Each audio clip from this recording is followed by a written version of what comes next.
국회사의 흥미진진한 이야기를 다룰 숫자로 보는 진기록.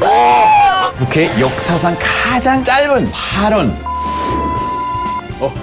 그렇게 끝이에요? 기관총이라고 불렸던 분입니다. 래퍼네. 이것은 우리 국회로서도 이것은 그대로 있을 수 없는 일이 내가 잘못했는가 여러분이 잘못했는가. 그렇게 하겠는가 안 하겠는가 잘 생각해 주시기를 바랍니다. 그때 국회의원들이 당선이 되자마자 임대차 달아보지도 못하고 의원 선서도 못하고 오 마이 갓. 뚜껑을 열 때마다 바뀌고 있어요. 두 후보가 단 차이로 당락이 결정됐습니다. 너무 똑같은데? 드라마다. 그러니까.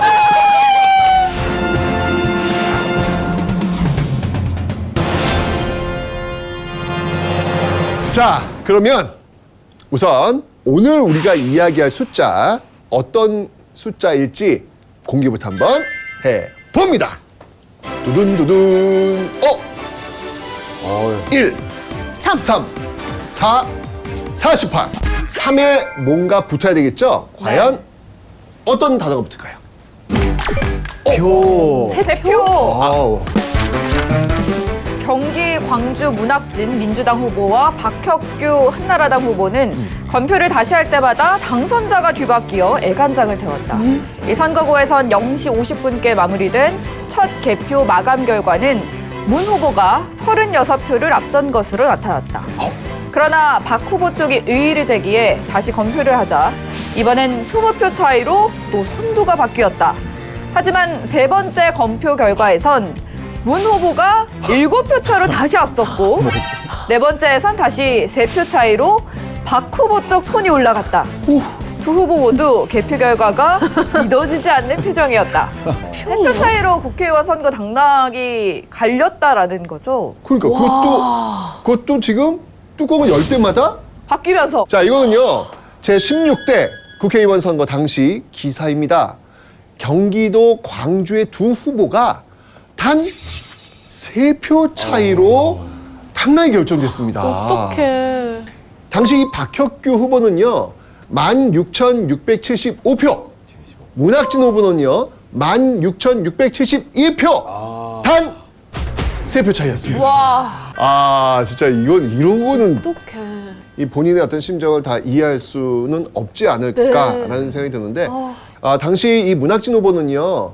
집계가 잘못됐다라고 하면서 이 지역 선관위를 상대로 당선 무효 소송을 제기하죠. 네. 그러면서 이 법원의 검토가 진행이 됩니다. 그해 6월 법원에서 정말 피말리는 재검표가 이루어집니다.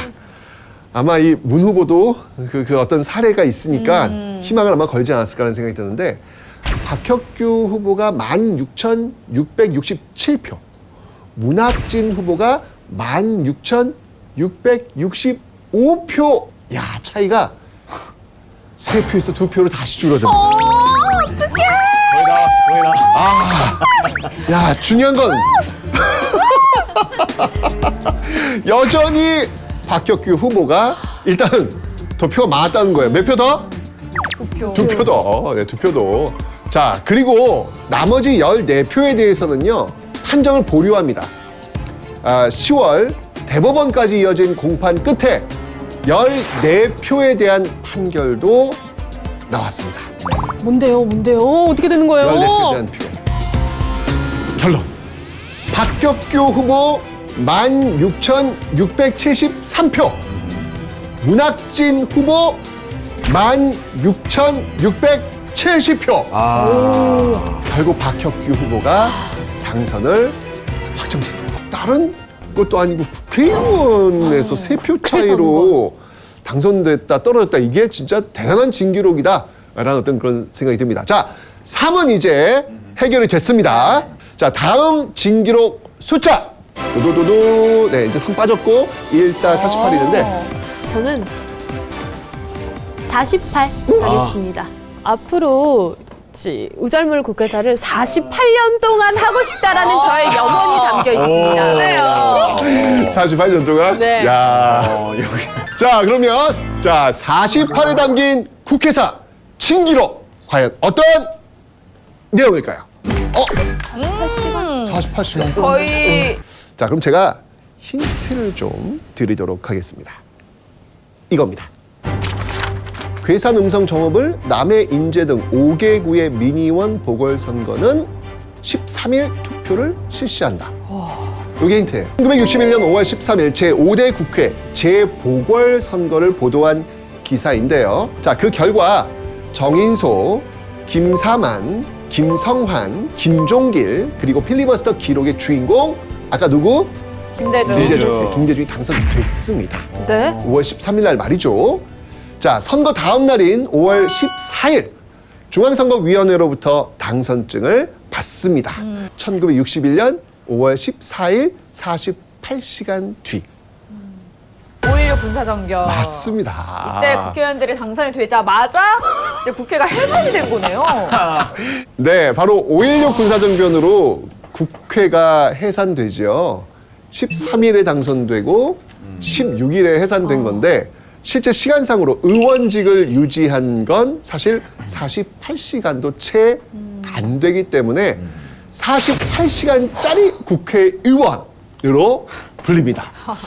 너무 억울할 것 같은데 나중에 뒤늦게라도 국회가 다시 이제 구성이 됐을 때 재도전을 혹시 안 했나요? 했죠. 예. 아시다시피 이 김대중 의원은요 재선에 성공을 합니다. 예, 결국 6선 의원이 되지요. 그런데 나머지 4분은 실패하셨습니다. 너무 억울해. 영영 국회 그 무슨 돌아오지 못하셨어요. 아이고. 아유, 이분들 어떡해. 자, 그러면 자 이제 3도 알았고 48도 알았어요. 네. 아, 진짜 진기 명기 기록입니다. 재밌다, 재밌다. 그죠? 자, 그럼 이제 남은 숫자 2가지가 있는데요. 자, 어떤 게 남았죠, 이제? 자, 1과 4. 1과 4가 남았습니다. 저는 4를 뽑아볼게요. 4. 4. 4? 가 있나요? 시즌4 가겠다는 그런 것도 있고 그것도 있잖아요. 그 아이 국회사. 뭐야, 갑자기. 제가 준비했어요. 몰랐죠 이거. 오늘도 내일도 내일 모레도 그것이 알고 싶냐? 야입니다. 네. 숫자 4에 얽힌 신기록 제가 밝혀드리겠습니다. 바로 국회 역사상 가장 짧은 또 짧으냐? 발언인데요. 그 본회의 발언인데 4글자. 정답을 공개해드리겠습니다. 속기록으로 보시죠. 축조하겠습니다. 법 명칭만 작정을 해놓고 합시다. 아, 법 명칭만. 건설업법. 4글자? 딱 4글자. 건설업법. 법? 당시에 건설 법안에 관련된 회의를 진행 중이었고 명칭을 정하기 위해서 하을춘 의원이 당사에 나갔었던 거예요. 그래서 건설업법이라고 하시면서 시작하려고 하는 순간에 부의장이 명칭에 대해서 이의 없으십니까? 하고 결정을 내렸습니다. 아, 진짜? 그렇게 끝이에요? 네. 그 이후에는 다른 의원들이 의사 진행을 하는 바람에 더 이상 아무 말 하지 못하고 발언에 대해서 그냥 내려놨습니다. 1958년 건설업 종사자의 면허, 계약, 기술 보유 등을 다룬 법의 건설업법이란 이름이 부회됐습니다. 이 이후에는 1997년 건설산업기본법으로 개칭될 때까지 그 이름은 그대로 유지된 거죠. 그런데 이렇게 말과 관련된 또 하나의 진기록이 있는데 이번에는 우리 그것이 알고 싶냐 했으니까 카더라 통신 기자 한번 모셔볼까요? 바로 경쟁. 바로 안녕하십니까. 카더라 통신의 김나희 기자입니다. 오늘도 여러분에게 이렇다 카더라 전해드리러 나왔습니다. 아까 크리스찬이 뭐 읽었죠? 속기록. 맞아요. 국회에서 회의를 진행하면 2명의 속기사가 번갈아 가면서 회의 내용을 받아 적는데요. 초기 국회에는 속기사가 1명이었다고 합니다. 아, 그러니까 원래 한 명이었는데 2명이 된 이유가 어떤 의원 때문에 그렇다는 얘기예요? 맞습니다. 이거 재밌네. 바로 이 김선태 의원입니다. 네. 이분이 뭐 무슨 일을 하셨길래? 제3, 4, 5대 국회의원을 역임을 했는데요. 네. 말이 빨라 기관총이라고 불렸던 분입니다. 1분당 약 468자의 속도로 발언을 했습니다. 사실 글자 수만으로는 감이 잘 안 와요. 맞아요. 감이 잘 안 올 거예요.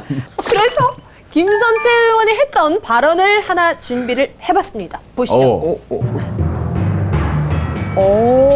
어렵네요. 이것은 긴데요? 어떻게 네, 1분당 약 468자면 이 내용을요. 대략 10초 안에 읽어야 하는 겁니다. 와. 10초 안에? 예. 와. 이거 될까?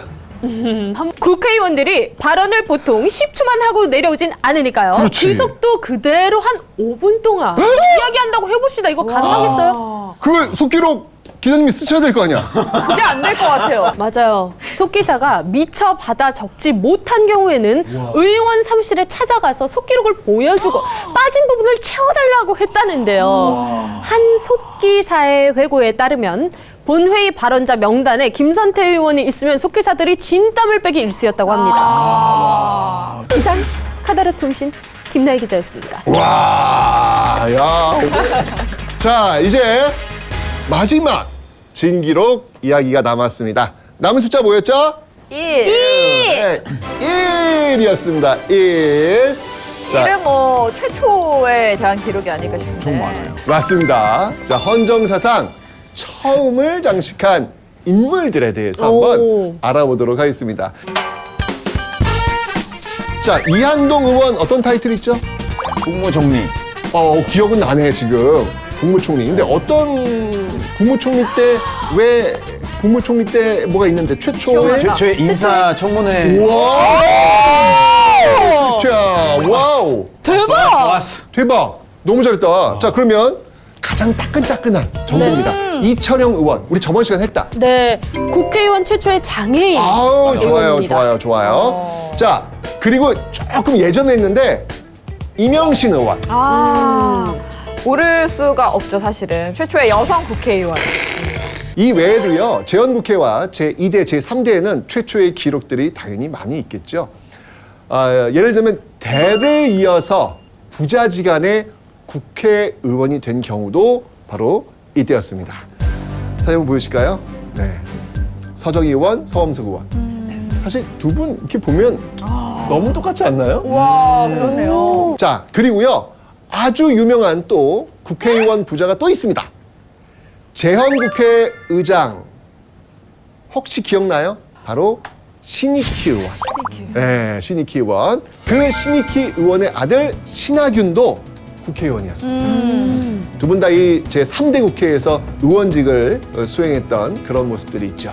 자, 또 다른 여러분들이 아실 만한 국회의원 부자로 98년도 수원 8달구 국회의원이었던 남평우 의원이 사망하면서 보궐선거로 그의 아들이었던 아마 이 의원은 여러분들이 기억하시지 않을까? 바로 남경필 의원. 예, 이 남경필 의원이 당선된 사례가 있습니다. 그리고요, 부부 국회의원도 있습니다. 최초의 그 부부 국회의원은요, 김재원, 서영이 국회의원인데요. 두 분은요, 선거운동 당시에는 부부가 아니셨습니다.